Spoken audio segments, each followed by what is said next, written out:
Well, I'm just going to get started. I'm going to ask you each to introduce yourself. I will call out a name and just introduce yourself. So Joachim, can you tell us a bit about yourself and the work you do? Yeah, my name is Joachim Ewechu. I work at Shona. We are a business development services company. We work with entrepreneurs to build their businesses. We do this through trainings, through strategy and operational advisory. Been doing some investing as well recently. Over the past 6 years, we've worked with over 80 businesses across East Africa, Uganda, Kenya, Tanzania. That created over 1,700 jobs, raised over $32 million in capital, served over 470,000 customers, and contributed a significant tax to East Africa's economies.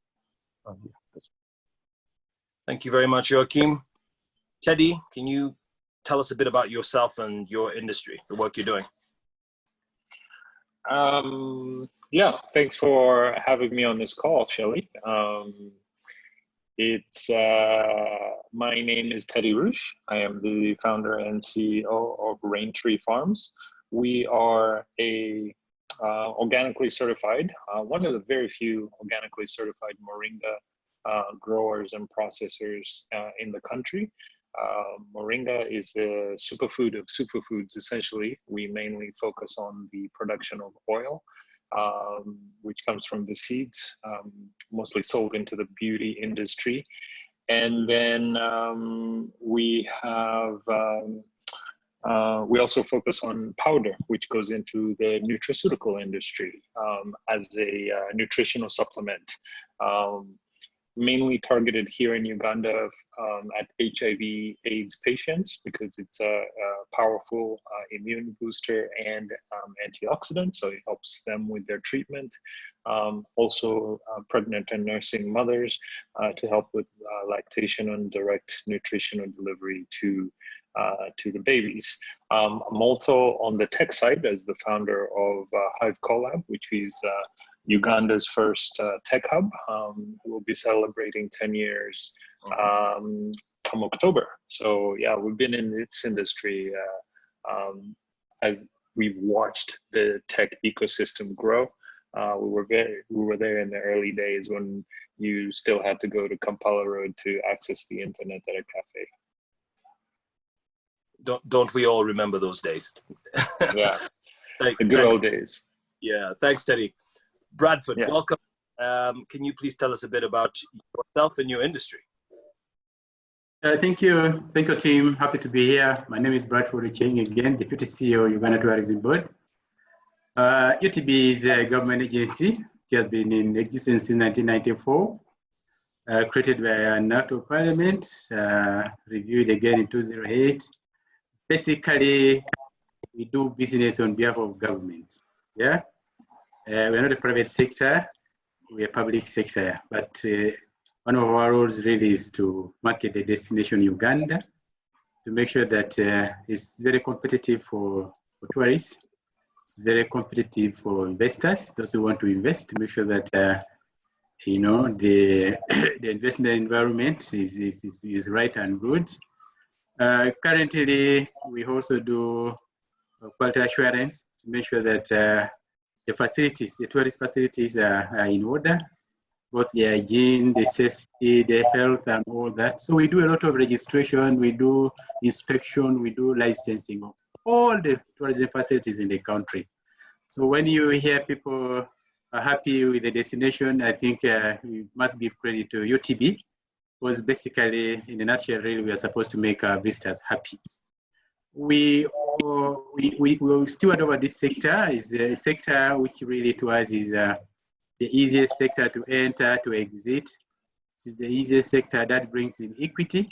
It's easy for it to, really doesn't have to say like you are having oil, let's say oil in Western Uganda, or maybe what is in where tourism is everywhere.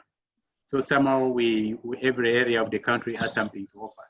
So to have equity, I think tourism is a game changer. So we want to see that really it benefits everybody. Currently, it's the #1 foreign exchange earner.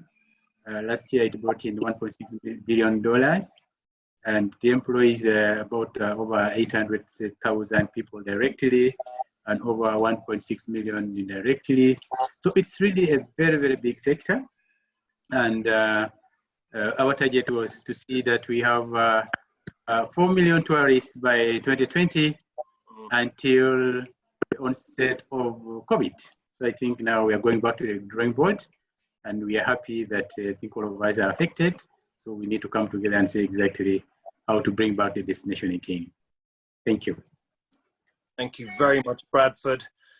Roberta, welcome to this conversation. Can you tell us a bit about yourself and the sector you're presenting, the work you do? Hi, thanks, Chris. Thank you for this opportunity. Really excited. My name is Roberta Newman. I am a nursery school teacher and a school owner.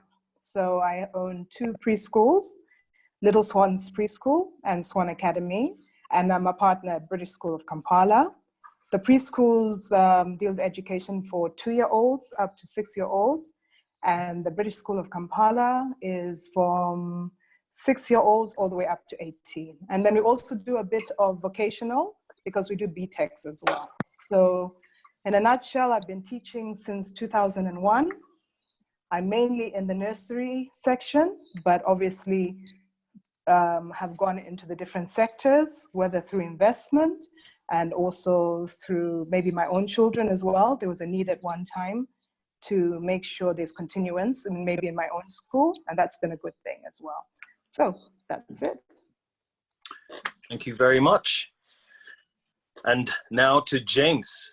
Can you please tell us a bit about yourself, your sector, and yeah. Hi, good to see all you guys that I know in different ways. Actually, it's surprising that I happen to know all of you in different ways. So I feel very comfortable here. Thank you for inviting me. My name is James Byaruhanga. I joined this conversation from a tech perspective.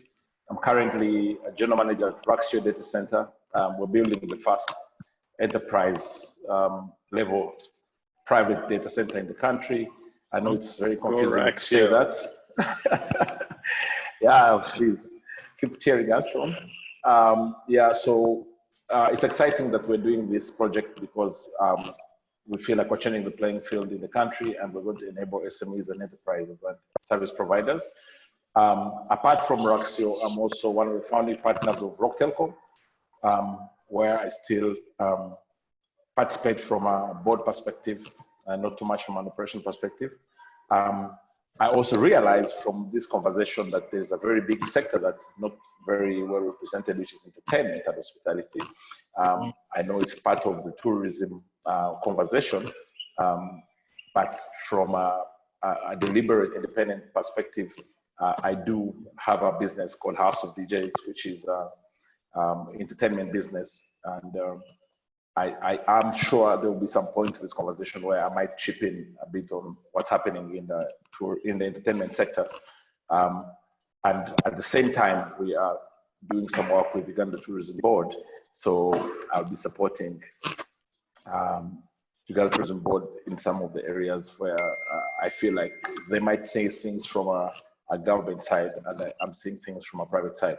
So I'm happy to be here because there's a couple of areas where I might be able to chip in and give insights on what's happening in the economy during this time.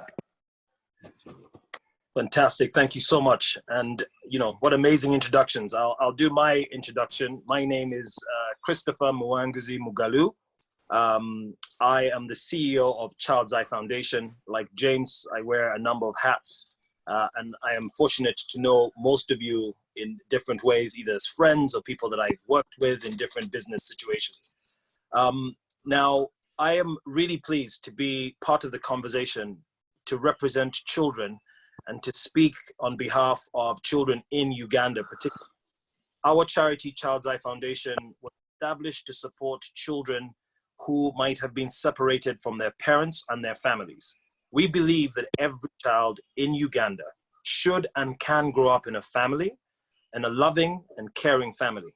And so we work a lot with orphanages to repurpose them and support them to become community entities that can provide more support to many more children so that those children can grow up at home.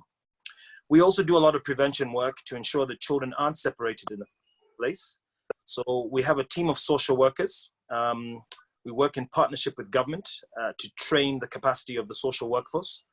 And our team of social workers do a lot of training also in the community to ensure that community volunteers can add to the government's capacity to monitor and have sight of those children that are vulnerable. And during this crisis, what we have managed to do is ensure that every community we work in 3 areas: Kampala, Makindye Division, Tororo, and Mpigi District. And in all those areas, our social workers have maintained contact with a community volunteer, a respected person within the community who keeps an eye on children, starting with those that are at risk, ensuring that those children can access not just food, but also awareness around COVID, but also be supported to access all the other things that they need during this lockdown. So I'm pleased to be part of this conversation because, and I have some stats here like everybody has read that I'd like to just share with you. You know, just under a quarter of our children live in poverty in Uganda. So 21% of children in Uganda live in poverty. 1 in 20 children die before their 5th birthday. And 29% of children suffer from stunting due to malnutrition. I'm reading that stat because many households and many children will be struggling to access food and good nutrition. And we need to be aware that we already have a situation in Uganda that become even more difficult for those children. 23% of school-age children are out of school. Imagine what the situation is right now. And 16% of children are engaged in child labor. 20% of girls aged 15 to 19 are often in forced marriages. And 1 in 9 girls between age 15 to 19 gives birth in Uganda. So I'm going to get us started with a few questions, and I'm very happy for any of you to ask me similar questions that I'm going to ask you. But we were able to get this out in public and to ask a few people to send us some questions. And so we have some questions here for each and every one of us. So again, we'll start with Joachim. Can you tell us a bit about how you are managing to keep your employees, your staff on board? And have you had to lay off anybody during this period? Yeah, question. Yeah, so for our board, I think, during times like this is when you need to kind of keep them engaged. And so we've been talking to them a lot to guide us and make the big decisions we need to make during this time. Talking to them, I think I talk to our board chair once a week, keep to, kind of stay in touch and make sure we're on the same page about what's happening. For our staff, we looked at our runway, our financial side of things, and quickly recognized early on that we're going to have some cash flow challenges and we're going to run out of money quicker because we're not going to be able to generate the revenues we plan to generate during the year. So we restructured our team with the goals of extending our runway while maintaining our staff. And we also offered a few options around things like voluntary redundancies and etc. So we're still in the middle of that process. But our people, our people are the most important part of the work that we do, since we sell them. And our goals really are, how do we one, for ourselves, extend our own runway with our current resources, but 2, how do we ensure that we're also supporting our staff to extend or protect their own financial runway as well. Yeah. Thank you very much. Really appreciate that. Teddy, same question. How are you managing to keep your employees and staff on board and motivated, and have you had to lay off any staff? Yeah, so for us, it's an interesting kind of setup because we are purely in agriculture. On one hand, while we're not like directly affected as a business that would be right in the heart of Kampala. We are on the outskirts. Agriculture was largely left alone in terms of like banning production and etc. However, for us, you know, even beginning in January, kind of like the trade winds, global trade winds weren't really lining up well. And then in February and then March, when things really hit, we had to figure out exactly how do we get that done. So it's not so much the public safety aspect that we had to worry about for our employees. It was when you have a business where 98% of your revenue is on the export, and then suddenly everything shuts down, you're going to have a very difficult time paying your bills, because you can't export anything, because logistics is kind of shut down in Kampala, where you need export documentation for your goods. The government offices are shut down, or it slows down the process, which makes it really interesting for some of the government offices that were open, because mostly, so they were like, okay, you can work from home, but then these are government offices that have spent the latter part of this past decade fighting against digitalization of their processes. Now, all of a sudden, we realize, oh, hey, we're ill-equipped and ill-set up to actually process these things. You know, I think most of you have gone through one experience or another where they tell you, hey, you can process this thing or that thing online. But when you go online, it tells you, fill out this thing, print it out, and then take it to the office. So while you can complete some part of it online, you still need the physical office. So we looked at all of the complexities of our business and really decided to kind of furlough the entire workforce for the meantime. The good thing is we still have some inventory in-house. So over the last few weeks, my job has been trying to figure out how to move that inventory, but to also look at our client mix and actually look at what can we do domestically to create demand for this product, and also to increase awareness on the product, so that there is some kind of business continuity going on. The upside with furloughed employees, etc., you reduce on operating expenses, at least temporarily for that time.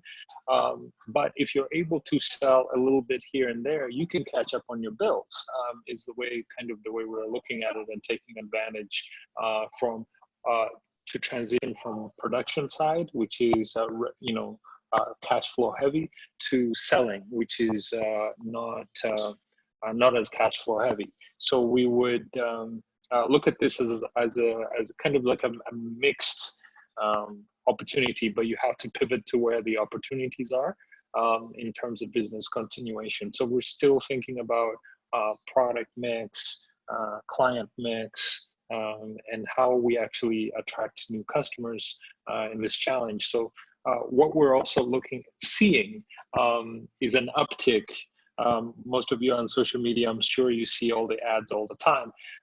This is actually the first time that I've seen a ton of ads, like on Instagram, all of local businesses that I've never heard of before.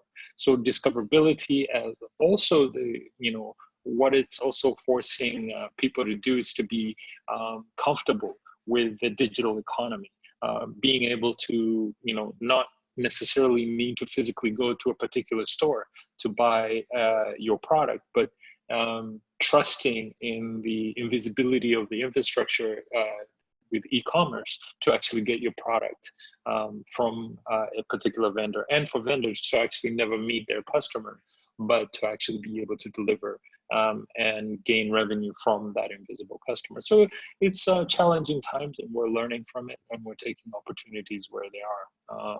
We'll see. We're learning as we go. Wow, thanks, Teddy. That is quite a bit. I just want to clarify a few things for our audience in Uganda, particularly furloughing. Now, this is a common phrase that's been used in the UK, and they're paying their staff whilst they're furloughed. Furloughed refers to a leave of absence given to a member of staff by an organization. You talk about some of the measures you've taken. could you just tell us again, what are you doing for the staff that have furloughed? Can they still get something, or are you furloughed without pay? Furloughed, as an entrepreneur I'll answer that question from two different perspectives, because I also own a restaurant. Okay. And that's affected a little bit. So for the farm, it's furloughed without pay, except for very critical staff. Like, for example, we have full-time security, we have full-time like logistics when we need to get products up and down. We're looking at, we also have farmers who supply us. Those continue to actually get paid so that they can maintain their fields, meaning, they're able to hire field hands and pay for them for the labor to weed all of the gardens while we're not harvesting. So some parts of that are happening. Other parts, essentially, you just furloughed without pay. And those are difficult decisions that you do have to make as a business, to say, okay, what can we minimize on if you're not actually working? And we're able to actually do that because about 50% of our workforce is casual labor. So they come in and are paid, but don't necessarily have a contract. If they work, they work. If we're taking a month or two off, they don't work. So they already understand that part. Now, on the restaurant side, we looked at the difficulty in terms of infrastructure, especially, most of them were coming to work with boda-bodas or public transit. So with both of those shut down, we had the inability for our employees to be able to actually get to work. So that made it really, really difficult logistically, and we had to shut that down. So however, what we were able to tell them was like, look, we understand the situation, and all of us have to figure out how to survive, at least in the interim. If this thing only lasts, say, 3 months, we can probably float everybody's salaries even though you're home. However, we'll instead of 100% of your salary, we'll give you 50% while you're at home. And then when you come back, it'll resume to 100%. But beyond 3 months, we don't know. We just might not have the money in reserves to actually sustain the business for beyond that if it increases and gets worse. So we could possibly shut it down. So being affected in very different ways in each of these industries. Thanks. Thank you so much. Yeah, completely uncertain times. I mean, I'm not going to be surprised if I hear that across the board. Bradford, if we can hear from you how you are also managing to keep your employees engaged and on board, but also, have you laid off anybody?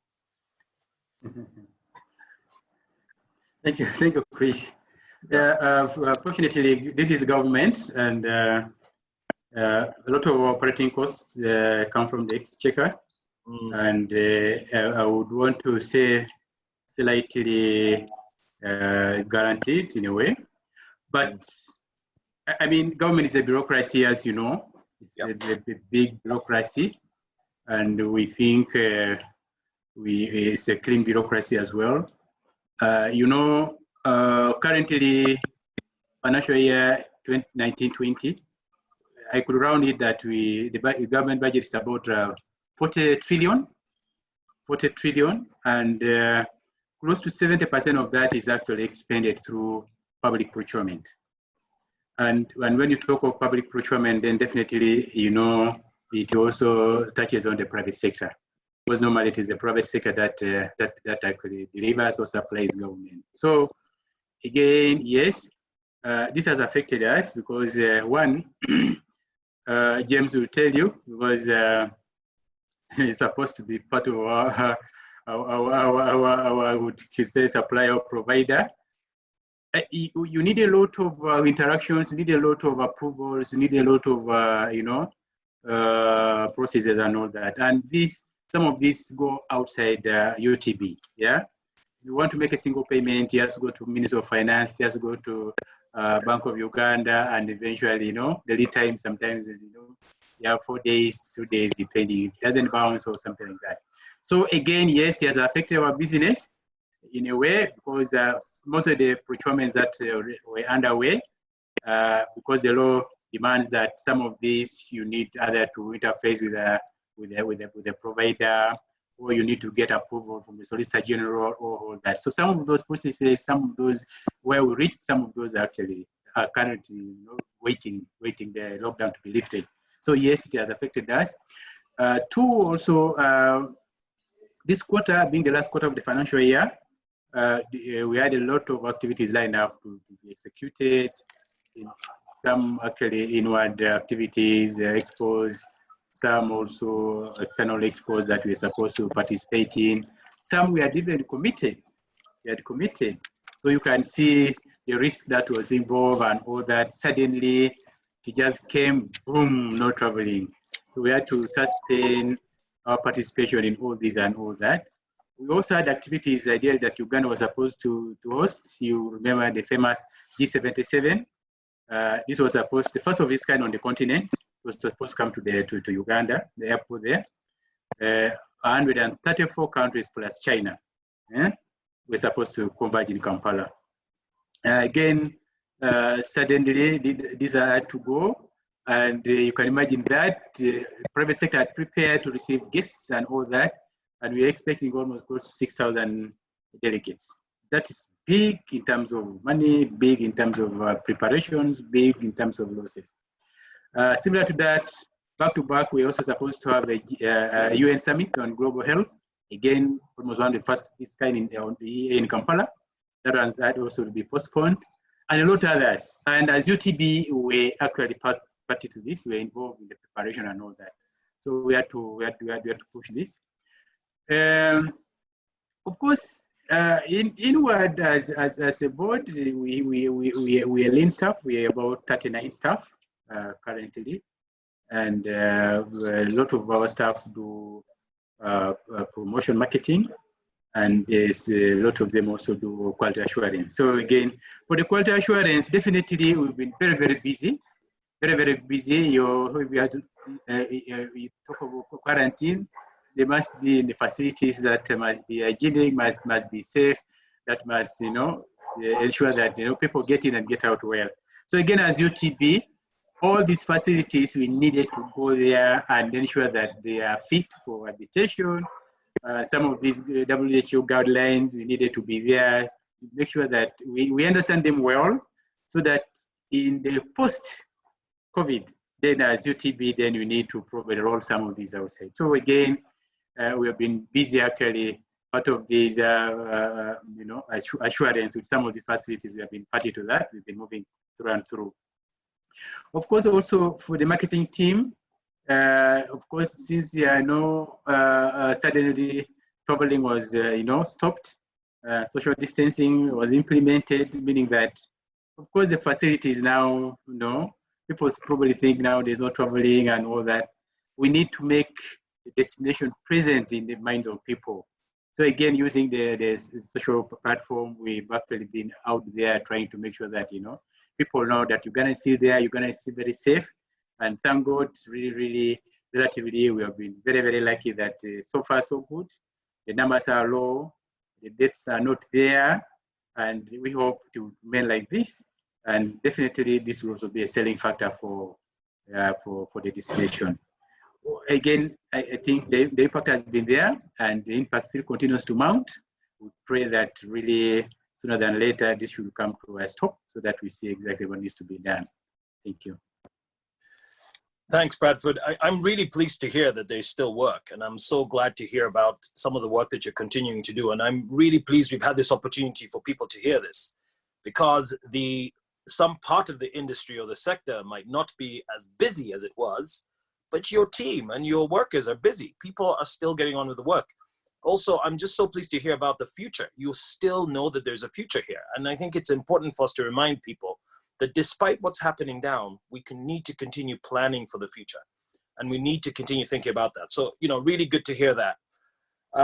Roberta, we could spend today talking to you about education. The thing I see on almost every social media network is the children at home and what are the parents going to do, parents juggling, Now, we'll talk about that later, but I'd like to know about what's happening in your organization, in your teams. How are you keeping your staff on board, and have you laid off anyone?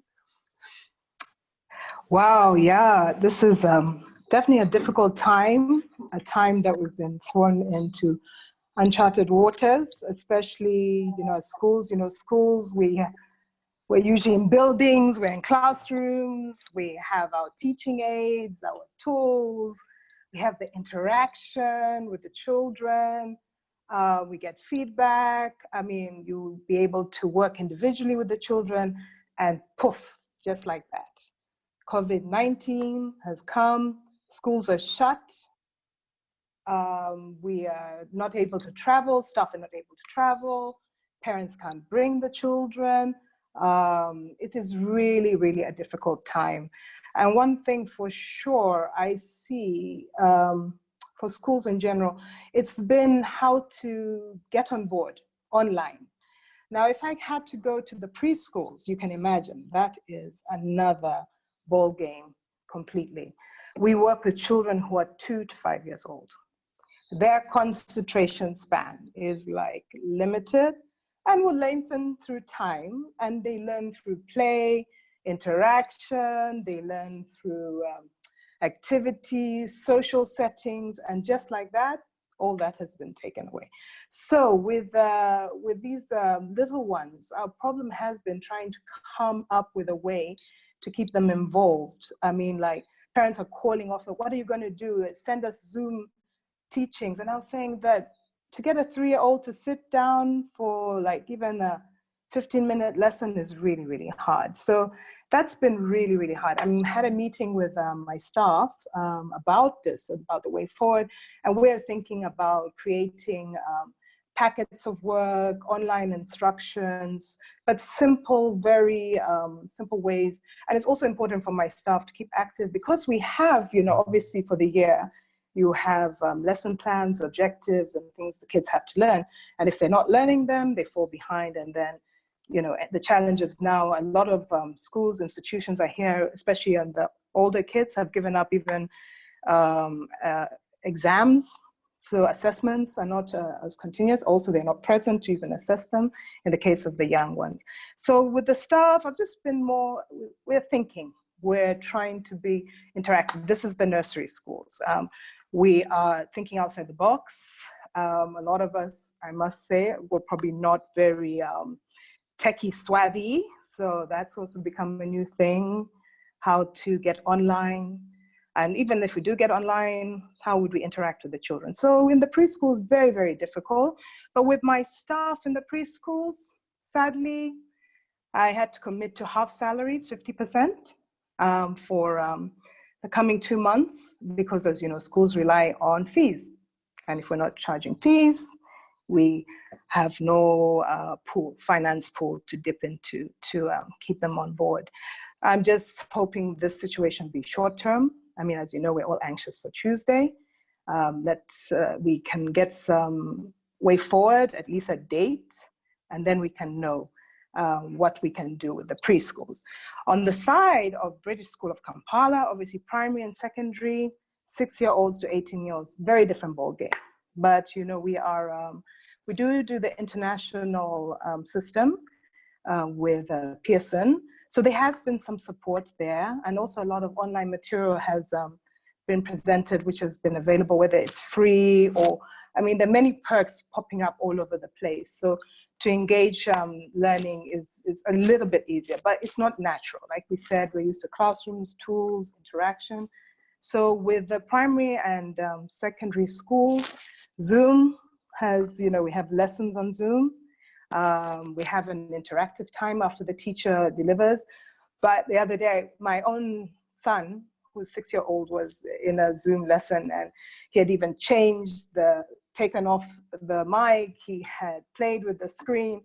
And you really have to be sympathetic with the teachers, especially in the primary section, the year 1, 2, and 3, until they can sit and work independently. But we've embraced it, even Google Classroom for class activities or class homework and things like that.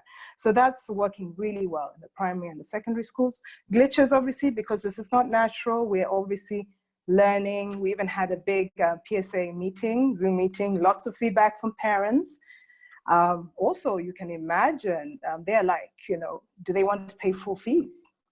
They feel they're not physically present in the buildings. But I was like, the buildings are going nowhere.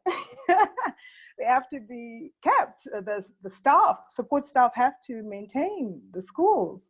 I don't think they want to come and find bushes and unpainted. So, well, like we said, depending on the duration of COVID-19, we'll see how it goes. But it's been a learning curve, actually. I would say as teachers, we've been learning a lot. They say learning never ends.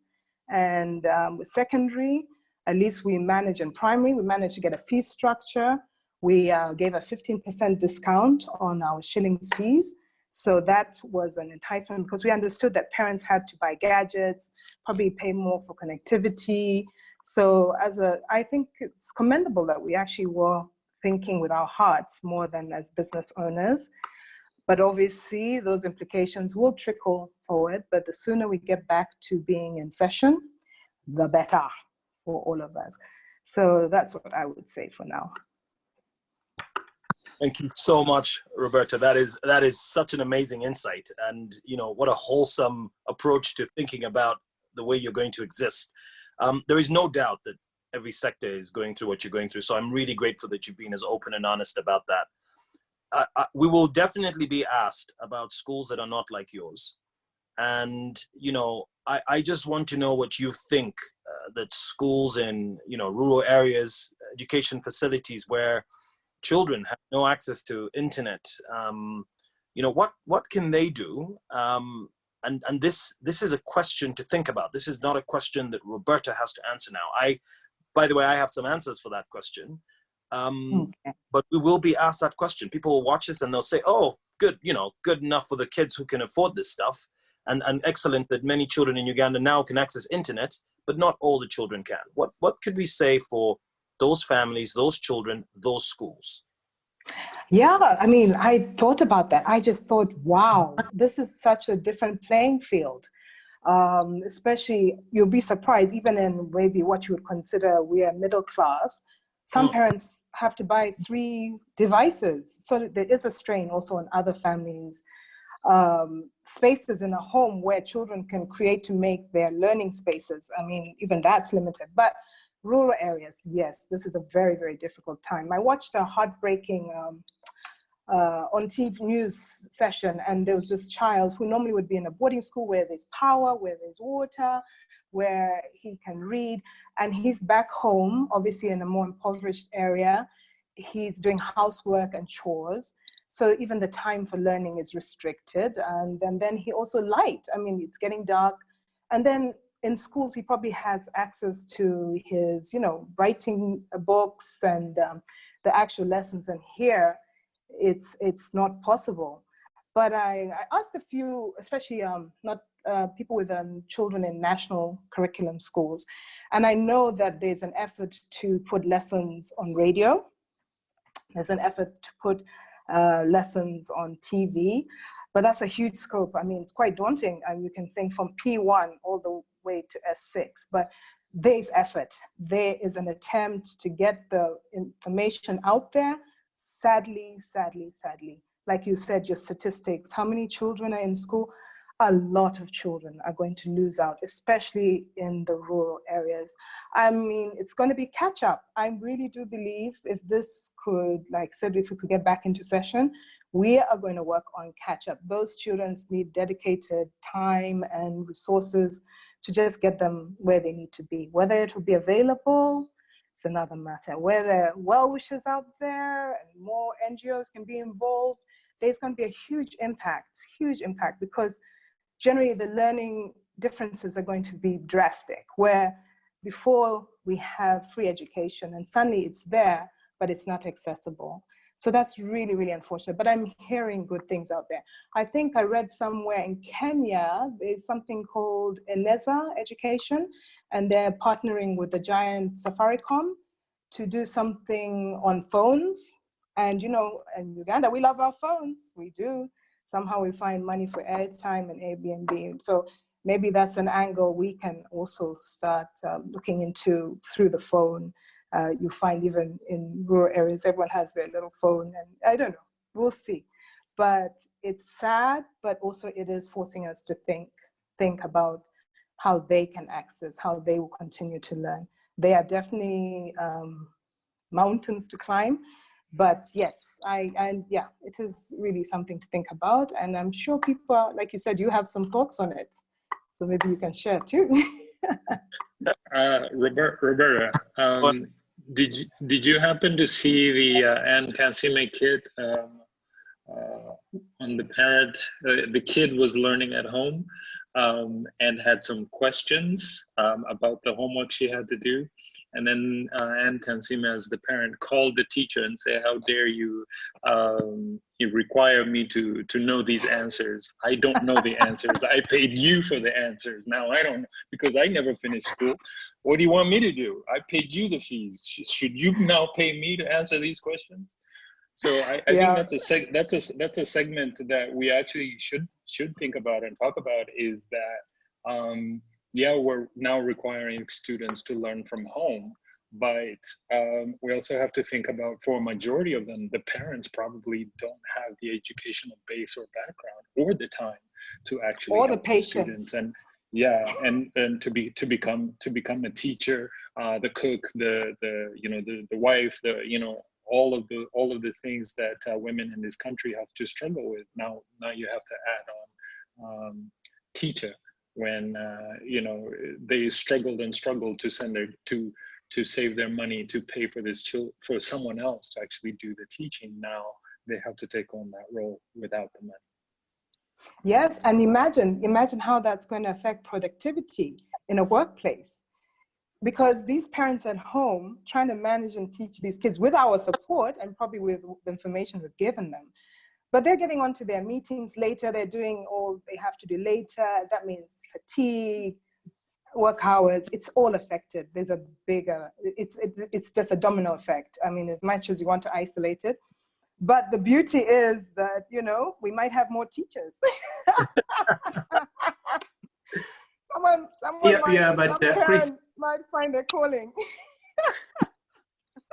No, absolutely. That's hilarious, but that's such a positive way to think about it. Bradford, you wanted to come in here. Go ahead. Yeah, I just wanted to ask Rosetta whether, in case the current situation goes on, would you progress these kids to the next level? Would the kind of support you're giving now, is it enough to make a child go to the next level, for example, if this situation continues? Yeah. Yes, it is. We are preparing them to go on to the next level, especially the written, the theory. The practical is where we are really looking to where, I mean, hopefully they'll create home science kits, basic. I mean, if you think about secondary, there's biology, there's chemistry. But in most of the other areas, it is possible. And maybe in those areas, they just watch the experiments instead of actually doing them practically themselves.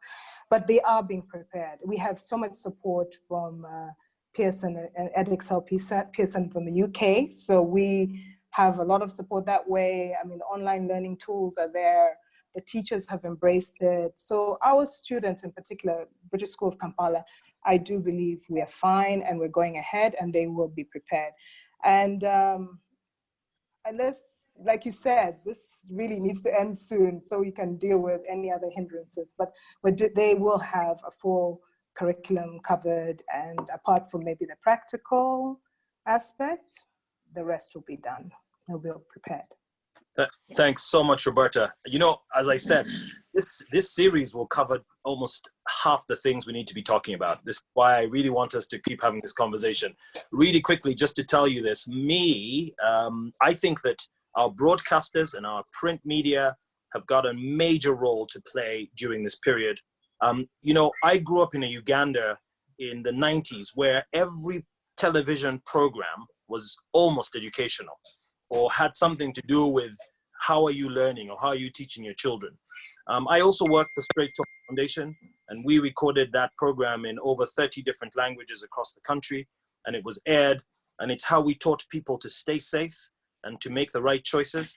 And there's a lot of serial dramatized stuff. In Rwanda, they've actually done a lot of stuff around COVID-19 for young people. So I do think that the broadcasting stations, the radio stations, you know, our UBC, our radio stations, and our newsprints can do a lot to educate people.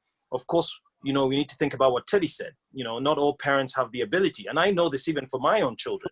You know, my kids came home the other day and they were telling me about binary stuff. And I was going, dude, not now. You know, so I hear you. And I really want us to think across the board. So thanks a lot, Roberta. We'll come back. Okay.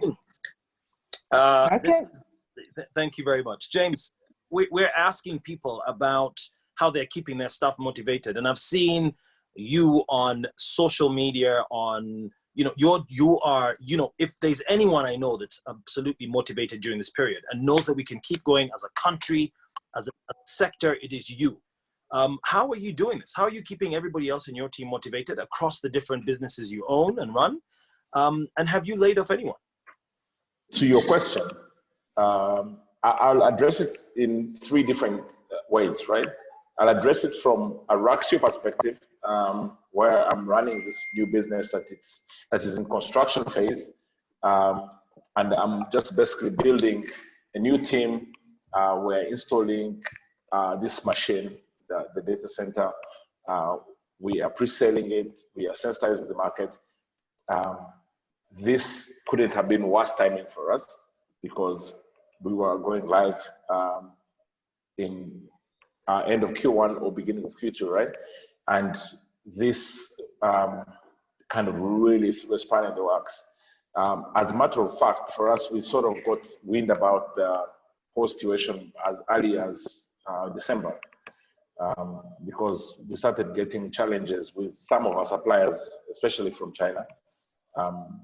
And you know, Wuhan is the tech capital of China, especially in fixed and telco. So we were starting to get a lot of vibes where there was unclear reasons for failure to supply in time.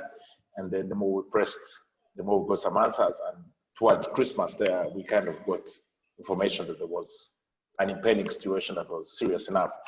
And then by early January, we knew there was an issue, and that kind of threw us off. So from a Ruge perspective, which is something that was exciting for us and it was exciting for the market. That's why you see someone like Teddy will be like, oh, go Ruge, because he knows what this means for the country. And a lot of people who are SMEs who are looking for ways to cut their costs, enterprises who are looking for business continuity, this is not a good thing to have this delayed. So that wasn't great for us. But the nature of the project means that we need to see it through to the end. Of course, there will be variations in terms of the total project cost. So there's the unenviable task to motivate for more budget with our investors, because we have to work. And unfortunately, because of social distancing, because of travel bans, 1 week's delay in real time, in actual time, doesn't turn out to be 1 week's delay in project time. It can be 4 weeks, because one contract is coming from somewhere which is just beginning the curve of COVID. One guy is coming, some equipment is coming from a place which there's one person in the industry who's sick and there's an issue there. It's been a mess, so to speak. And it's terrible because of the conversations we had last year with multiple big players in the internet. In fact, it almost feels like if COVID was only a few months late, Uganda could have responded a lot better if Ruge was in place. You understand? Things like latency issues in some of these Zoom calls because of how far we have to switch these calls. Issues like where are people keeping their disaster recovery when you're doing your work at home? Where are you actually connecting to? The platforms that Roberta is talking about, like Pearson. For her, as an entrepreneur in education, she's thinking about the platform as work, but she's not thinking too much about how better can it work, right? And how cheaper can it be for the parents? And all these are questions that are answered if, say, Ruge comes into play. So it's been a mess for us. We had to shut down the site, obviously, because of social distancing, and but we've continued with all the remote work, trying to make sure that the shipments kind of get back into, into some kind of time frame, trying to see that everything that's desktop related is sorted out, and just be ready for when people can actually physically work. So that's one mess. Pack that. From a Rock Telecom perspective, that's a different kind of situation, actually. It's like the total opposite of the Ruge mess. Suddenly, I spent about 5 years trying to convince people that you need the internet at home. And even my own friends were like, but I have my mobile phone. Why do I need internet at home? And I'm like, but that's a different proposition, including Roberta, who's smiling. That's like, that people have been trying to sell to for a long time. But it's the value proposition of internet at home and being able to give your children content at home. It's difficult when it's not necessary.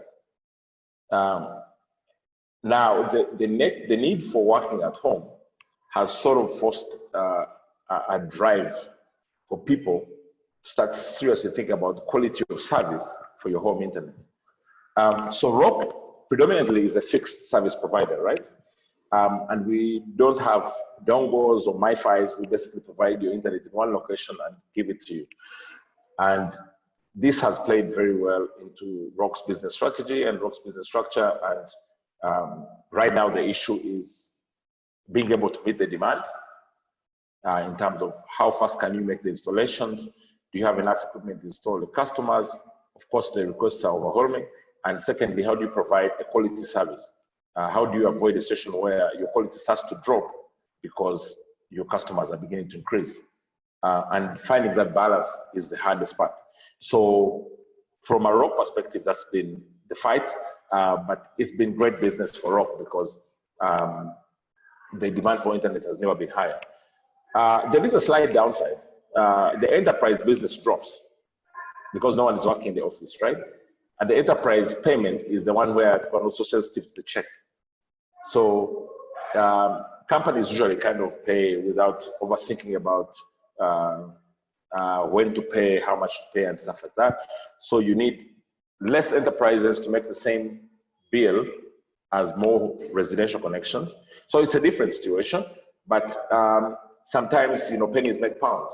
So more home connections tend to lead into more enterprise connections and referrals, that kind of like grows and scales.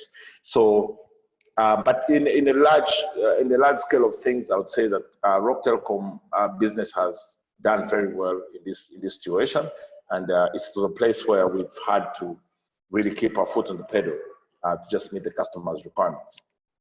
So that rolls into the entertainment business, and I promised I want to talk about entertainment because it's sort of not covered in this particular forum, but it's critical because I feel like Uganda is entertainment capital of Africa, and it's when you think about it,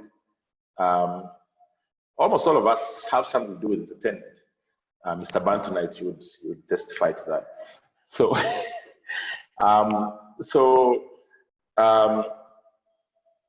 that has crashed and crashed badly because social distancing affects crowd control, it affects crowd gathering. So restaurants and bars are definitely having a problem because you can't operate generally. Concerts can't happen, even if you're into more, what do they call it? More conscious music like gospel or church. That's not possible either. So you find, and also when you think about like in bookings into providing services to weddings, funerals, to introductions, that's not happening either. Actually, currently in my scientific party here tonight, I'm actually chilling with one of the biggest service providers in the tent business, and another one who is in the video and photography. And the only reason they can chill with me on a Friday night is because they have no work. And that has never happened in the history of how long I've known them. It's tragic. Now, when you think about entertainment in general, just stop thinking about even just the bars and restaurants. Think about the investments that most of us make in booking artists in advance, because you have to pay like 6 months in advance and start working your way into actually having the events. And now you can't do it. And I'll speak specifically to my business, House of DJs, where we have, of course, Blankets and Wine, which a couple of you guys have come to and support and sponsor, and also a bit of the live in concert events, where we have like 5 bookings to 5 big international artists, to a tone of maybe 100 grand paid up already, that we have no visibility of anymore. Is it recoverable? Maybe not. Are there penalties that will come with it? We don't know. When is the lockdown around that area lift? Earliest looks like September. If we're to look at Rwanda as a benchmark, after September, how many other events can crowd in there? Can we technically make any money this year? Definitely not. Will some of us have to close? Possibly, right? How do I pay salaries until that time? Do I think about Roberta's approach and try and offer the guys 50%? That's an option. But how do I keep my team feeling like I am actually with them in this struggle and I'm not abandoning them when they need me the most? Should I borrow money? But from whom? You know, the questions are difficult around entertainment. So actually, like tomorrow we have, on Sunday rather, tomorrow. So we have this concert where we are basically getting all the entertainment people together and just trying to like send a message to the market and saying, Uganda, we're calling it Ruge strong. It's like we're saying together as a country, we are strong, we're united. Much as things are tough right now, we will come through it and we'll have the blast that we've always had. And you know, artists are involved, comedians are involved, events organizers. Anyway, everyone is struggling in that sector significantly.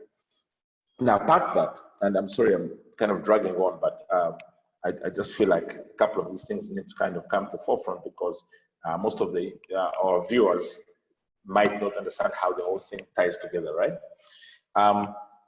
When we look at tourism, which is very dear to us right now,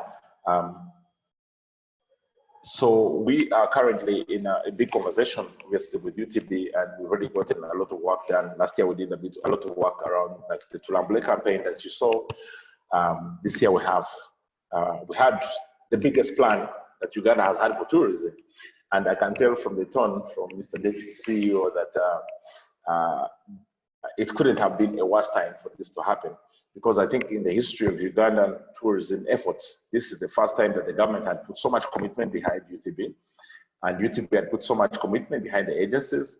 I am on the side of the agencies, and the plans that we have and we had for the country in terms of being able to now step up and fight against Kenya, for example, and South Africa, in terms of importing tourist traffic, the effort around creating internal tourism traffic, the bold decisions that had been taken.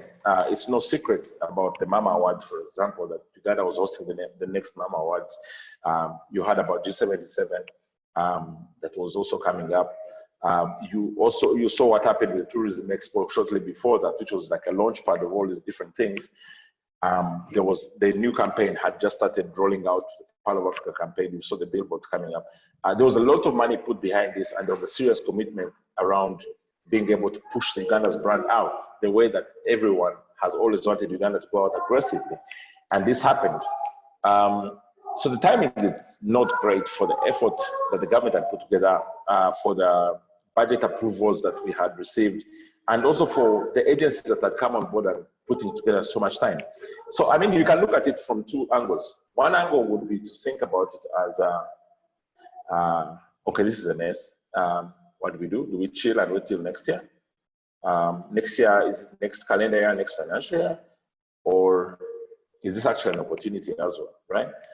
So I've spent so much time, like you say, I've been on social media a lot. I've been pushing different brands. I've been keeping in touch with the market and trying to stay on top of my feet. And for example, not allowing myself to be defeated by the situation. And I don't think that should happen at all. But along there, you have to face reality and also figure out what are the sensible ways to deal with it. Now, I'll be corrected if I'm wrong here, but the conversation I was chatting about before we started the official recording is that I felt like this is actually a very interesting opportunity in some way, because I felt like Rwanda has been so aggressive, for example, around their tourism campaigns with these superstar celebrities that they invite for the Kwitizina. I mean, Rwanda plays tourism on all angles. They can play tourism on conferences, they can play tourism on tourism, they can play tourism on Memorial Month. They kind of market everything, right? But you have to understand that they are a service industry because they don't have too many other sectors. So they will have to market anything and everything they have.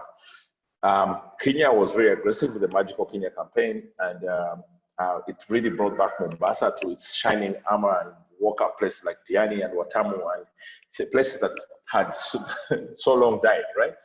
So I feel like the Pearl of Africa campaign was our thing, right? It was the one that was supposed to basically bring Uganda to the forefront of Africa. And but it was coming up at the time where it has to, first of all, compete against what's existing and try and surpass it, right?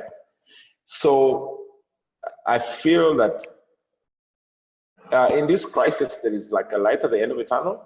And I think there's some interesting opportunity to seize, because I call it an equalizer. I feel like this crisis has been an equalizer. It's like a reset button. Everything is on a flat. It's a level playing field. It doesn't matter how much effort Rwanda has put in the last couple of years, or Kenya, or South Africa. We're kind of in the same position now. How we get off the blocks is what makes the difference, right? We have a very unique position right now of having no deaths. We have very minimum infections, especially if you talk about Ugandan infections. If things go well, we would be able to come out of this situation in a place that is almost as cool as Lesotho, for example, right? We have no cases at all. I'm not sure how true that is, but anyway, we basically can start our campaign about Uganda and convincing people that Uganda is a tourism destination to be, from a position that no one else has, which is an opportunity we've never had before. And the second thing that I find an opportunity here is that Asia, which has been basically kicking everyone's behind in terms of tourism, is suddenly on the back foot. This has never happened before. From the rise of the tiger economies, Asia has always been moving forward, but suddenly they're in a situation where travel is difficult, comfort is not assured. So Africa is in a very unique position at this moment. So yeah, I feel like that's kind of like the risks and opportunities that come with it. Lastly, about paying people, from the project that is kind of running, that one we're covering the people within the project cost, so that's still fine. But we really need to like sort of go live, so that's there's pressure around justification on why we exist, and difficult conversation with the investors. I've never had to do this kind of question, so I'm sweating a lot lately. I'm sure Teddy knows this because that conversation with investors, my friend. I mean, yeah, you know, it becomes man. I feel sorry for all CEOs in this period who owe money to anyone. In terms of investments, my dear, there's like, you always feel like there's 10% care, but 90% is like, where's my money? No, I think the truth is that when you realize it's business, that's the truth. We're friends, but it's business. I had a conversation at 2 a.m. last night, and I haven't slept since then. And I realized, I was wondering to myself, do I need to answer to anyone really anymore? Or should I just cut my losses? You know, when you're driven to that kind of position because of a situation that's out of your control. So that's kind of how tight it is, right? People like Roberta might not relate to it because maybe she's the one asking those questions, right? I know UTB is making those, UTB is answering these questions. Joachim doesn't have to say anything. I interrupted Joachim from Aneurysm West Africa before, and I know the kind of crowd that he deals with. The questions are tough. So, yeah, and maybe lastly, on the hospitality side, I'm playing the game of we are friends, we care about the business together. Even if there's no money, I'm going to use some of my money. But the thing is, it's not sustainable, right? So there, my next step is to have a conversation with my partners and ask them how long can we do this? And if the president comes and says that this is going to go until September, the conversation changes, and that makes me a hypocrite, right? But there's nowhere to borrow money from, and there's nowhere to make money from hospitality or tourism or entertainment. So that's a very difficult conversation to have. The next 2 months are basically that that late night conversation you have with your wife, and you don't have to say anything, but just hope she says yes because she didn't know what you're asking. So it's it's okay. Maybe can I? Yes. Oh yeah. Okay. So I used all our savings to pay salaries. You said yes. So that's the difficult part of it. I think you kind of get the drift. So I hope that kind of addresses all the questions. No, it does. And Teddy, I'm going to come to you in a minute. And let me tell you what I just love about what you've said. You know, asking the question about your team, your people, generates the conversation about what we've had to do in this lockdown for our organizations. Our people make our organizations. The people we serve make the organizations. So I think it's amazing. And we needed to have these conversations. We've never had them, and we're having them now. And we're coming together to do it. So I think even after the lockdown is lifted, let's continue to have these conversations. Let's put some more stuff that we need to think and talk about out there. Anyway, Teddy, come on, because I might start to preach. Come on. Sermon. I wanted to come in on the tourism and advertising side of things. I found the advert that UTB did on Stay Safe Uganda, in connection with tourism. That was fantastically well done. I love the fact that it really leaned on the beauty of Uganda, the coming together, the perpetually optimistic kind of, hey, we got this. We're always the underdog, but we got this. And I really fell in love with Uganda with that ad. And I think we should do a lot more of that. A couple of things why I loved that. One was the positivity that it held, but two, that it was completely produced right here in Uganda. So it showed very many things to me, is like we have the talent to look inwards in terms of actually promoting. One of the things that I actually, would hate reading about is like millions of dollars were given to some UK entity to promote Uganda, or some American entity to promote Uganda. These are entities that probably had never stepped into the country.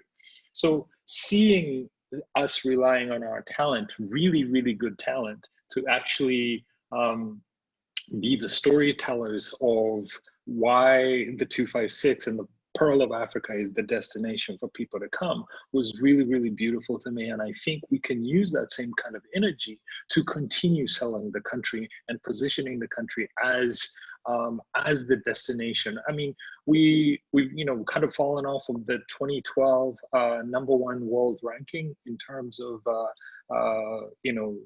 most desired destination to actually travel to. I think we can use this opportunity to actually refocus on all of the things that make Uganda beautiful and the true destination of why we should come here. I think there is something also actually to be said about the discomfort of Uganda being probably one of the safer places in the world in terms of the prevalence of COVID-19 versus going to the West.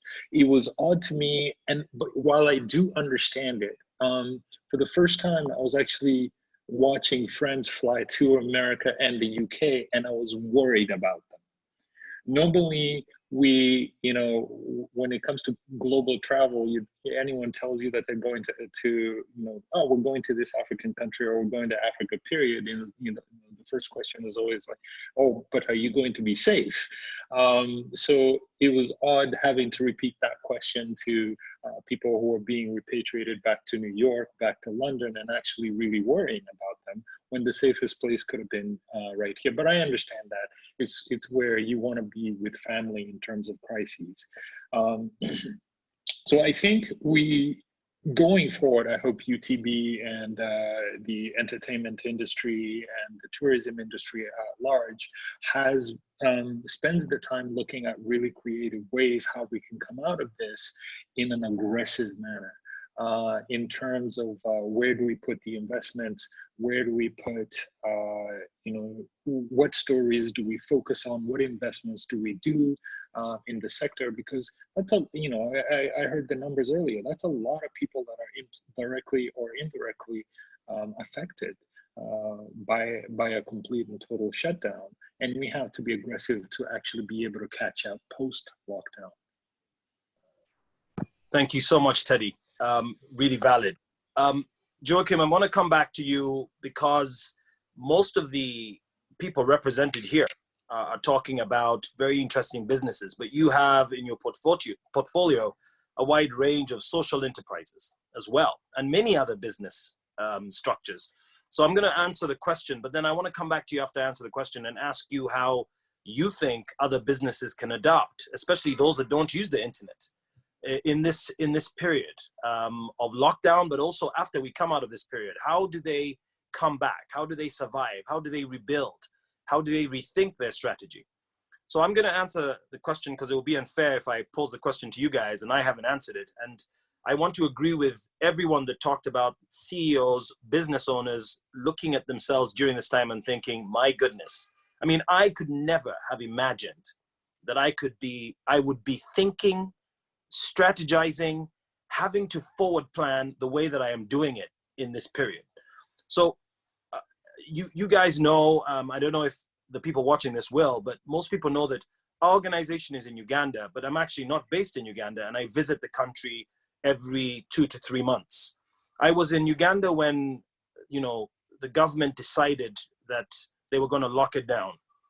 I had just left the United Kingdom. I had already heard what was going on in Italy. So fortunately for me, I had started to plan with our organization, and we'd started to put things in place. We came up with a 5-point strategy immediately. And I'm going to read it really quickly to you.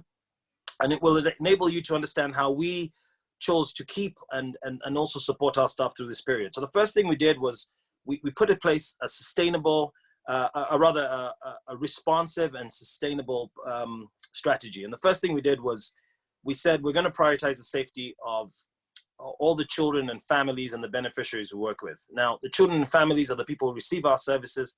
The beneficiaries are community volunteers, parasocial workers, child protection committee members. We have about 400 of these people in the community. I talked about them earlier on. We wanted to make sure these guys were safe. The second one was we're going to support the institutions that are looking after children, the orphanages that we're working with, but even those that are in our proximity. We don't know them because you won't believe this, but so many orphanages have lost their income, and some of them even had to send children home.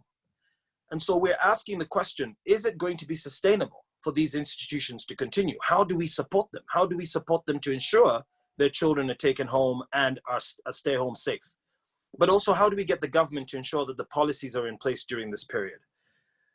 We thought about our volunteers. How do we keep them safe? We thought about how we work with government, because government is our key partner. We deliver these services on behalf of government. And we also thought about what extraordinary measures are we going to take?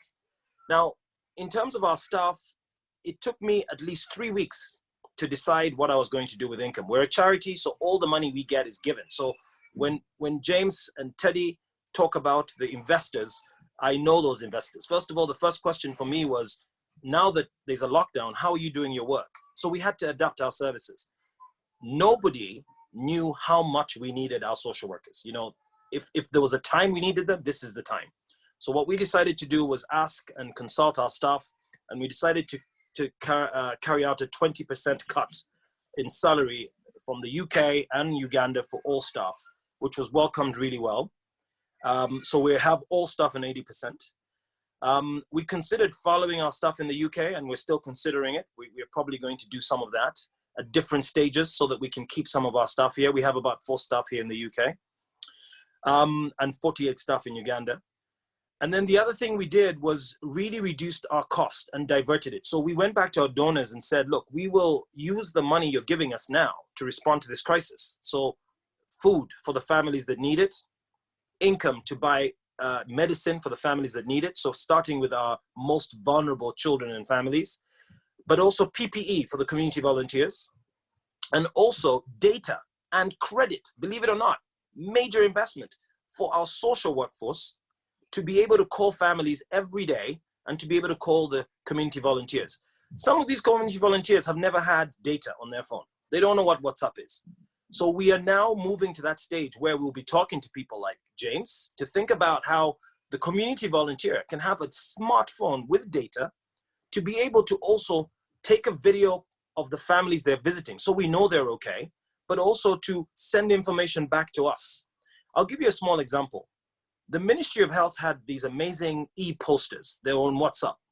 We couldn't send them all to our community volunteers. We could only send them to those volunteers who had who had WhatsApp. So we had to make sure we found a way of getting the message out.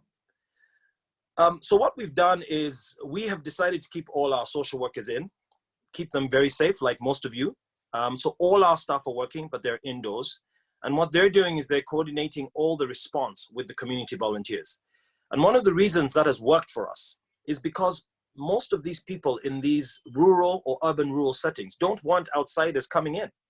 They want the people who live within their areas coming in to help them. So the community volunteers who are respected people within those communities are helping out, and we're just coordinating it.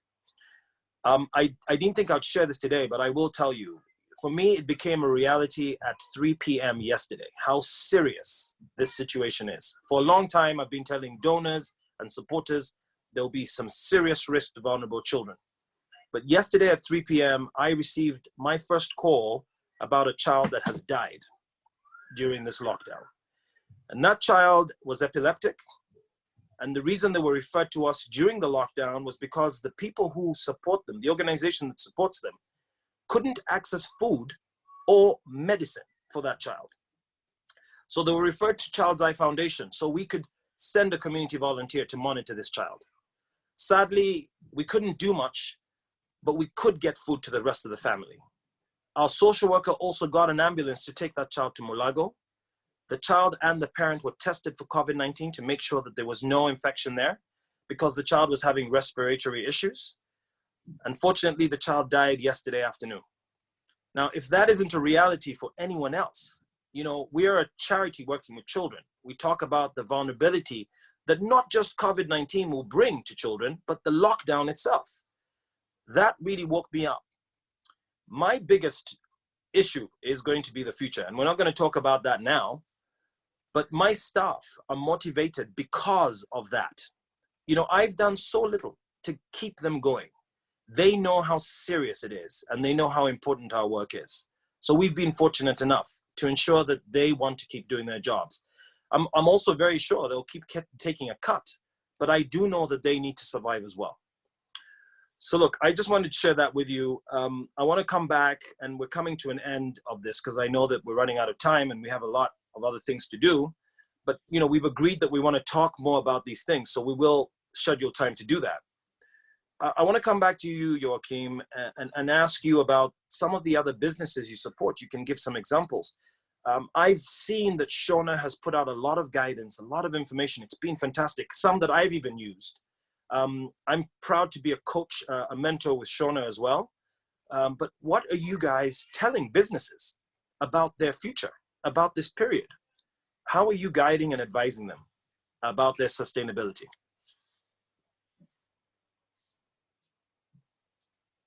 Yeah, it's a very big question. Yeah, so I think for us it has been, I think that there's been I think the big reality for us is one, this has happened. There is no normal to come back to. And now we're going to be looking for a new normal, right? And so, I think making sure businesses, understand that, at least the ones we're talking to, yeah, has been important. Thankfully, we're working with entrepreneurs, right?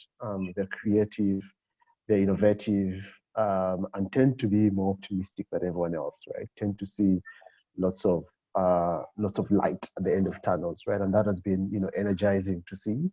It has been really good to see a lot of them, already, think about, how do they reposition themselves? How do they kind of shift their business models? How do they kind of figure out how to stay alive? And we're seeing a trend, a general trend, and I think James's 3 examples are an interesting way to think about this as well. Seeing, because businesses have been affected differently, of course. The right industries are thriving because they're providing essential goods and services, right? So you're seeing, like manufacturing, agriculture, logistics, like supplying clean drinking water. We have those that are doing well. They've had to figure out ways on how to continue reaching their customers through things like having to diversify into distribution, for example. But you find that they're kind of continuing to do well. And then you have those that they've had to think about how to shift their business models during this time. Before they were selling their products through things like supermarkets, but have had to quickly shift to using things like Jumia, Safe Border, completely shifting how they sell things, and getting used to that way of doing things. And then we have businesses that have gone into hibernation, right? Either because there is complete hibernation where some of them will not be able to come back up, while some are going to hibernation to wait for when we open up again. So, for example, there's a company we work with that there's been a chain of dental clinics. For them, they've had to, because people are not thinking about their teeth during this time, so they've had to kind of go into hibernation with plans to reopen afterwards. But they've also had to innovate a bit with things like they've been opening twice a week and figuring out how to continue to serve customers during this time when there are lots of all the other dental clinics across town have kind of decided to close shop.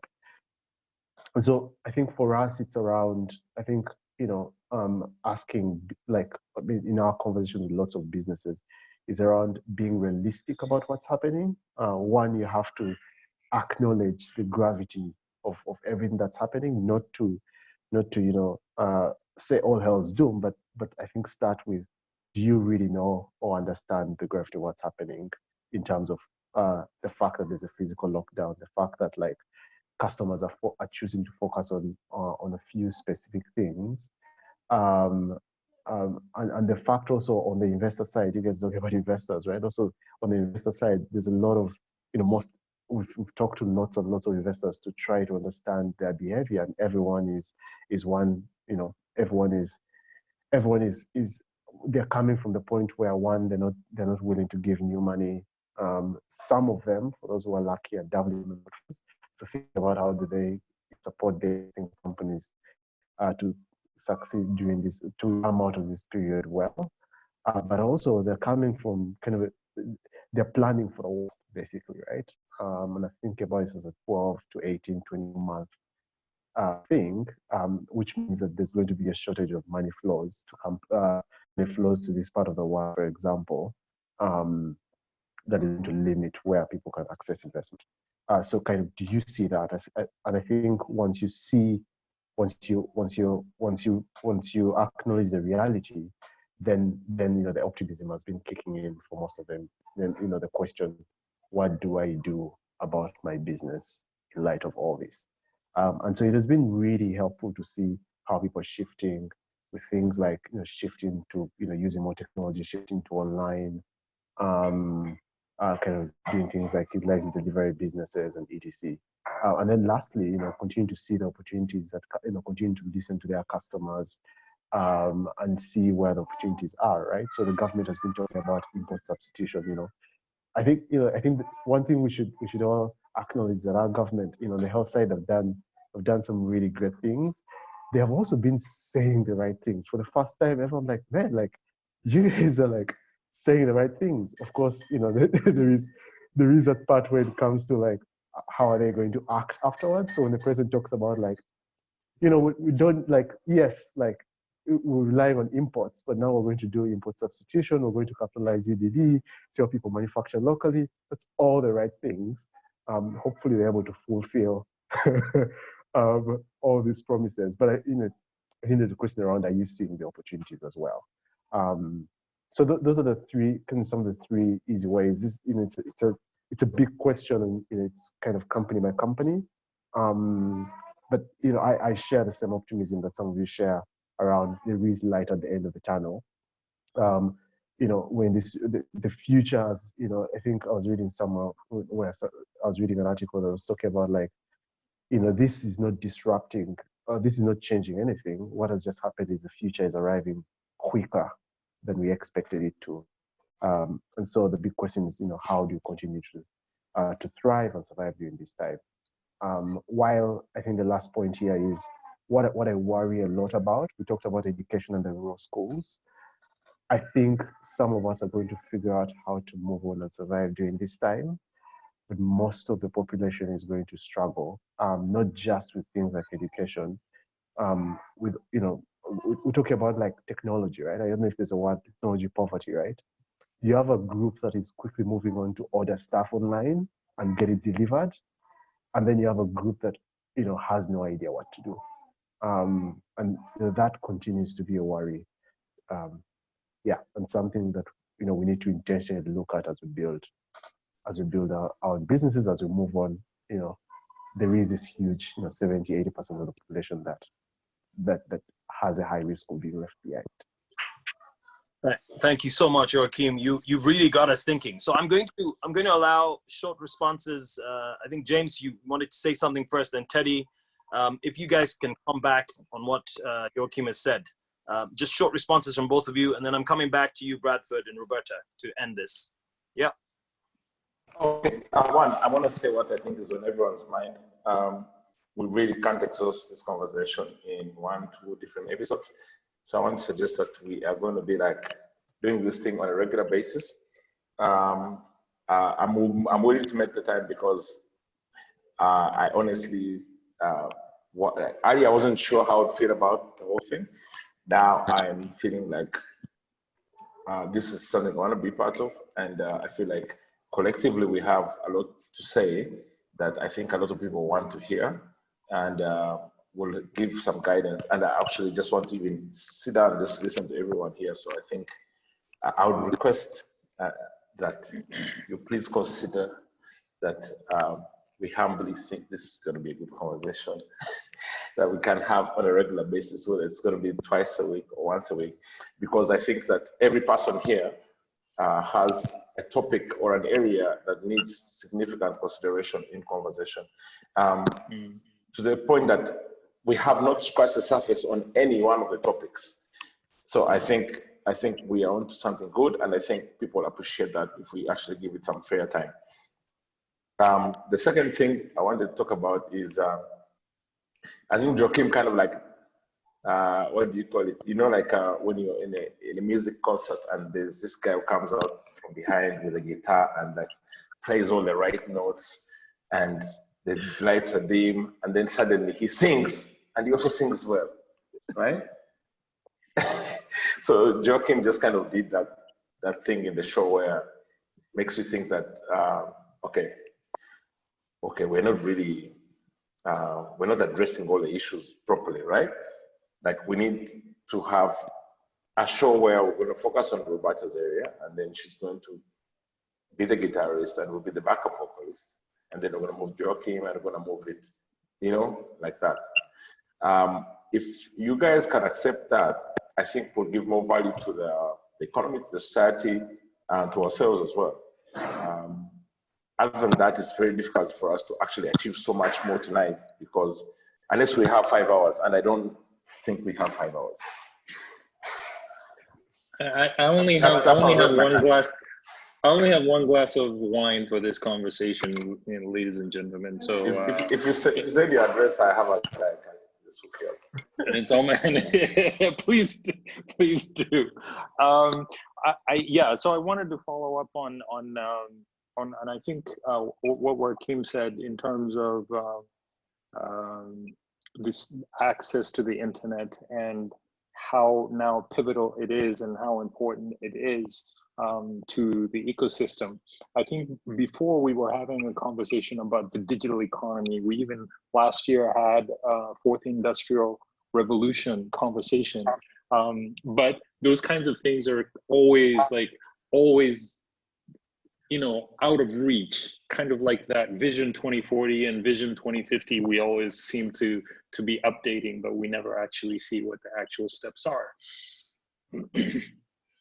A shock to the system like this makes you, I hope, in government is reprioritizing what it means to build a national budget and to actually plan for its future.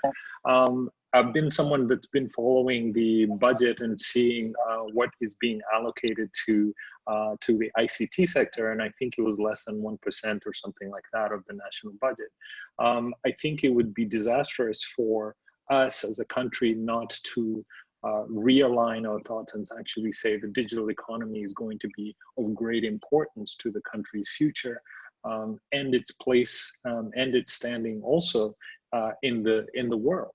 And if we fail to properly invest, as opposed to just simply giving lip service to what is needed, but to actually be proactive in building the infrastructure that will be needed for much of what we can't do now, or work from home or e-commerce, etc.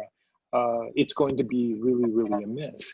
I'm struggling now in terms of, if we're talking about pivoting into the situation and trying to figure out how do you continue as a business, I'm shifting to online sales. And so far, it's been actually promising. We've been pushing this product here, this crazy beauty oil that we've made as a consumer product, and selling it exclusively on Instagram. So you just put up some ads and, people see it, they inquire, you send a order and they deliver it. Previously trying to do that, one of the main questions was always like, where are you located? Where are you located? Where are you located? Now, nobody asks that question. Everybody's getting used to, hey, you order this thing online and it arrives at your doorstep. I think that bodes well for us going into the future and for the economy, so that situations like this don't absolutely bring us to a grind. If you're able to take advantage of that and build your company and your solutions from public as well as private sector, we're going to be much, much better off. Thanks, Teddy. I couldn't agree more. As we bring this to an end, and James's points are very, very, they're well taken and they're very real. And the team that's helping us do this, so, I want to thank Amanda, Hedwin, Emily, they're the people behind this. What they're going to do is make sure that we plan this better. This is the first. We have learned a lot already from this. There'll be some reflection. I think you're right. There is an opportunity for us to have some really good conversations and to influence and make some changes. So this is not just about talking. I think we'll be able to change some things. And one of the things I'd like this to encourage is for people to also approach us for help, because there might be some people out there who have no idea, who are worried, who are confused. There might be some collaborations that could come out of these conversations. Just to bring us to a small end, and I want to ask Bradford and Roberta to kind of speak to the same kind of reflectiveness that Teddy, Joachim, and James have spoken to. I'll kind of phrase the question. I'll start with Bradford, if that's okay. We know that tourism is going to change. Everybody here is talking about how things are going to change. But that doesn't mean that Uganda tourism is not important. It's going to be really important. And the question I have for you is, do you think Ugandans now will also take the Ugandan tourism a lot more seriously and access the tourism a lot more seriously, given that this is happening? and we might not be able to travel far and wide. What do you think, Bradford? Yeah, thank you, Chris, and members, and Joachim, and my colleagues here who have really been doing good justice to the tourism industry, James, and advice from my colleague here with a very nice product. I wish you could get my location and send me one, just to feel exactly what it is. Yeah, tourism, and like I said, it has to occur everywhere in the country.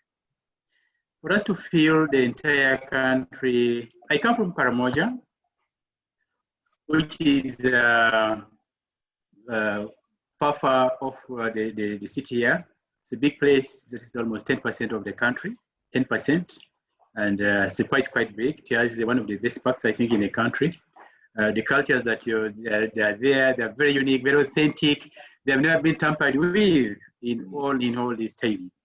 And it's only proper that some of this should actually be seen, should be experienced, should be touched, should be felt, and all that. But what are the challenges sometimes? Infrastructure, the distance. Uganda is a very small country, but sometimes you can take forever to reach Kidepo. Yeah?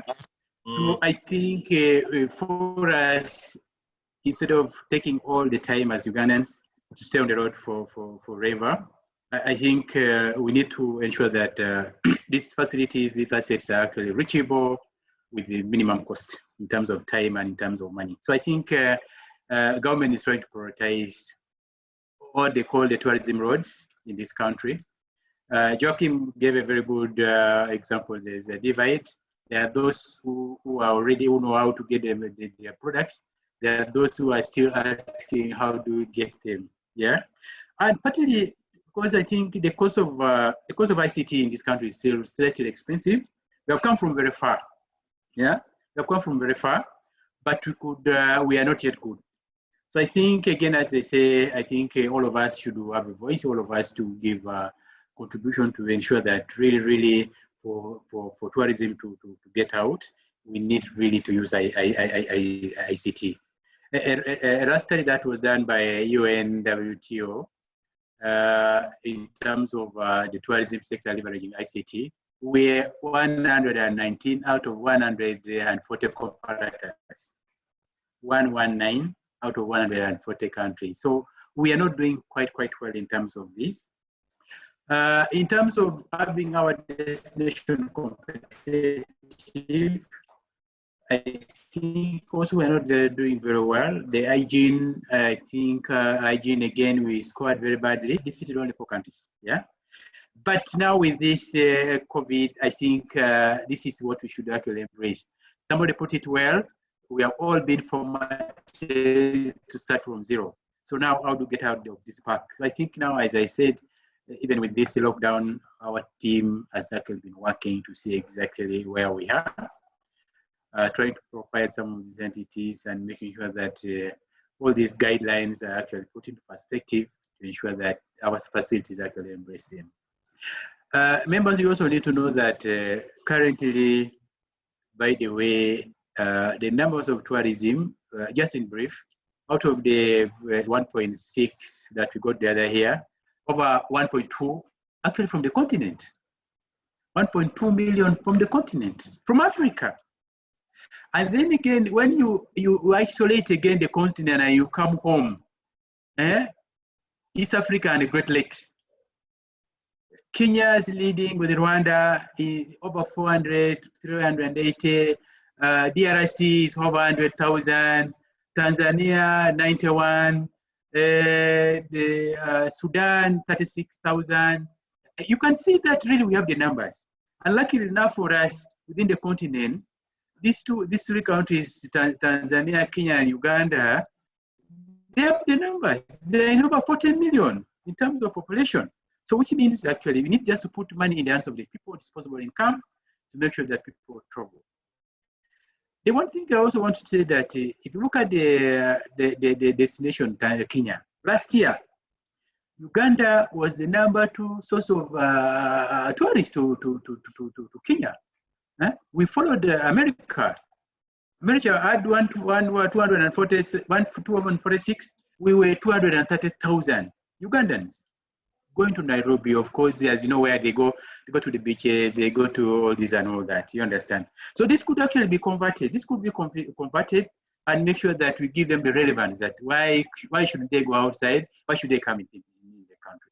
So I think the task with us now to make sure that the products that we have, we need to map out all the products that we have in the country, make sure that they are accessible, make sure that they are safe, make sure that they are hygienic, make sure that they are relevant, make sure that we bring out the stories, you know, and the history and all that. This well done, I can assure you, with what is happening, I think we still have a very, very competitive destination. We really need to come together and make sure that we give a good message. We are now lucky also that at this point, we have gotten a branding agency that's going to brand the destination, Uganda. For all this time, we didn't have a brand. So I think moving forward now, we are going to put all this in perspective and recalibrate. Go to the kitchen and make sure that really we strategize and come up with a recovery plan that speaks to the travelers, that speaks to Ugandans, that speaks to the leadership. I think when you get this right, really with a few tweaking here and there, I think we are ready to roll. I think for me, I want to think that as Ugandans, I think we have all that it takes. We have all the assets really that should really be able to be sold to our communities. And it's only us here who can make it happen. And definitely as UTB, we are open to any advice. If you have any 1-2 ideas that like what I've got from here, we will put all this into a bank and then see exactly how to scale them up. Yeah. Thank you very much, Bradford. Roberta, you and I have 3 minutes between us. Let's go. Wow. What are your final reflections, thoughts? Chris, that sounds very wrong, but okay, go ahead. Stop it. Get your mind out of the gutter. Exactly. So the head teacher has said. Mm-hmm. So I have 3 minutes. Okay. Wow. Unprecedented times, and we've had to think out of the box. And I'm just being thrown all over the place by everyone's comments. I'm like, wow, tourism, the people who have invested in, let's say, hotels, what happens to them? Will they have a helping hand?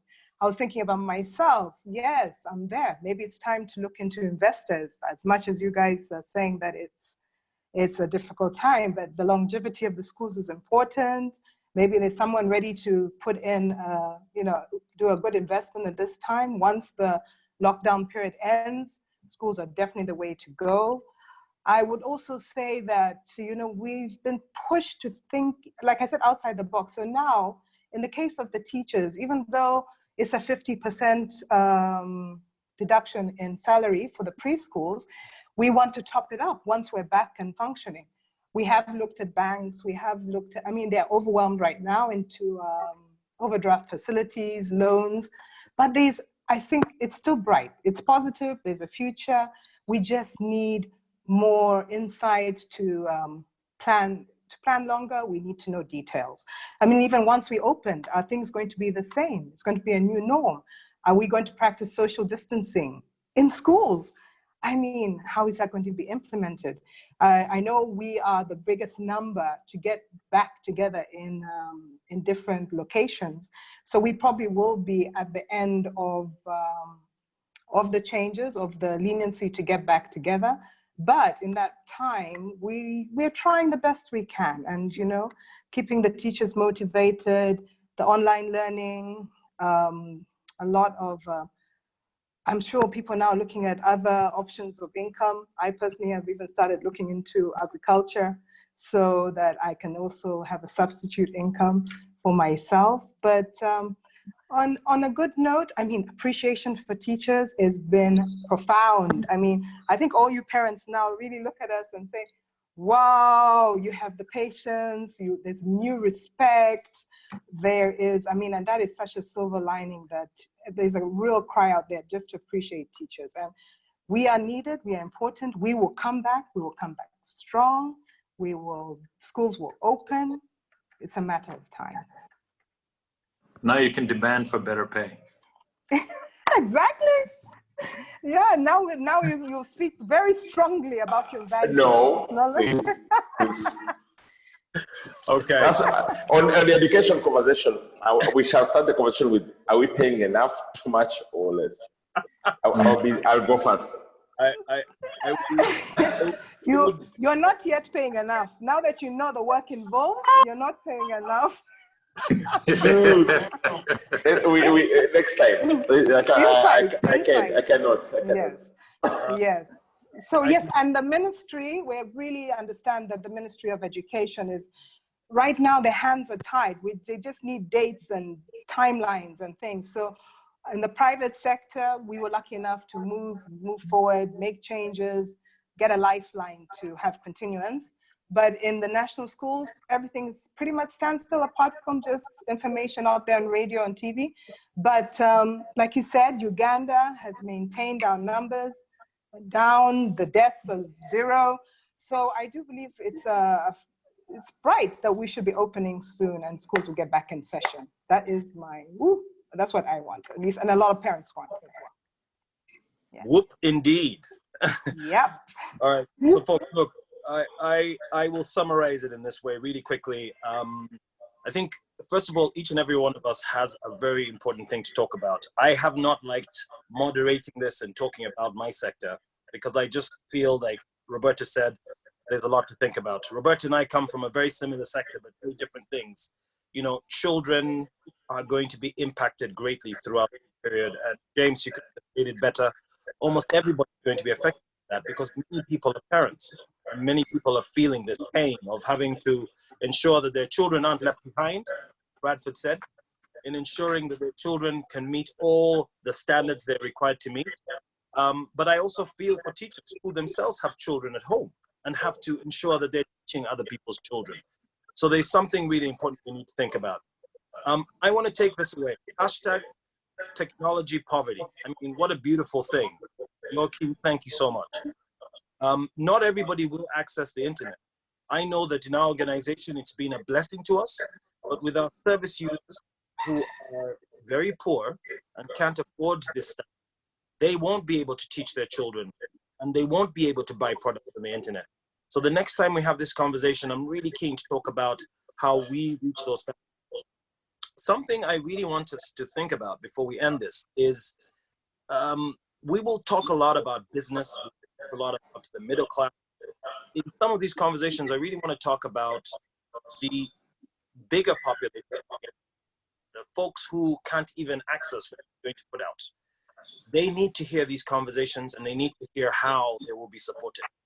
Actually, a lot of them get supported through tourism. A number of them are supported through agriculture. That's not all. Some of them are our border drivers. Some of them are our service, you know, they're the people who provide the service. So I really want us to think about how we get this message. And then the very final thing, again, I'll come back to children because that's what I'm here. There's so many children growing up in poverty whose families are forced to place them in places because they can't afford to look after them. But I'm really sure that we can prevent family separation during this lockdown and the COVID-19 period, even after the lockdown. The more families we strengthen, the more families we help to stay together, the less there will be a need for children to grow up separated from their families. So I really think that I want us to reflect on how we keep families together. There'll be more need for us to employ these people. There'll be more need for us to encourage these families to support their children with education. So I really want to prevent family separation. That's where I'm coming from. Hashtag technology poverty. I couldn't have been anything better that came out of this. I want to take that and use it. So thank you, everybody.